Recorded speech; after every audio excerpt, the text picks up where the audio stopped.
Yun, so ito po yung ating universal chin mount for action camera, no?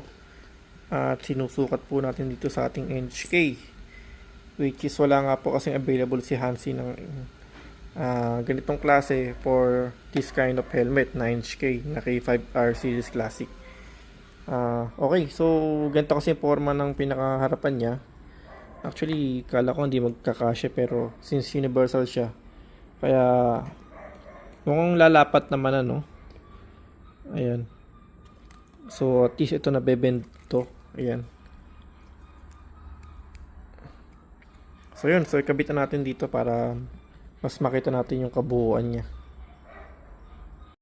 So nailagay na po natin yung ating universal chin mount, ano, dito sa ating NHK K5R series.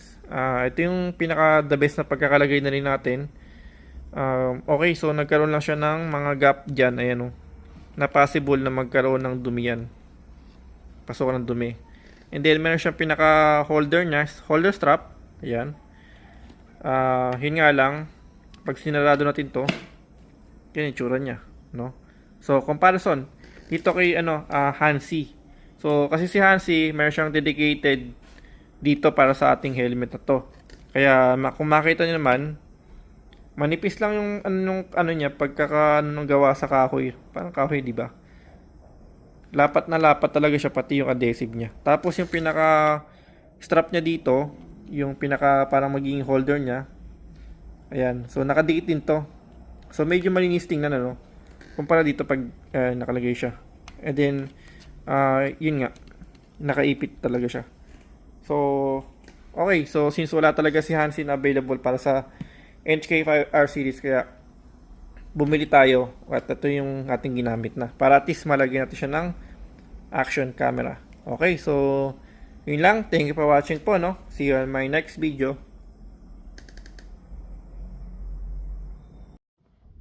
Okay, so ito na po yung naging sample ng ating pagkakalagay with GoPro, yung ating action camera.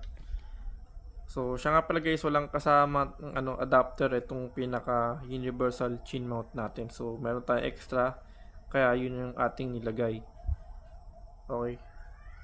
So ito yung itsura niyan. Ayan. So far okay naman nga for now, pero syempre malalaman natin kung gaano katibay ito pag tumagal-tagal siya na nakadikit sa helmet nang wala magiging problema.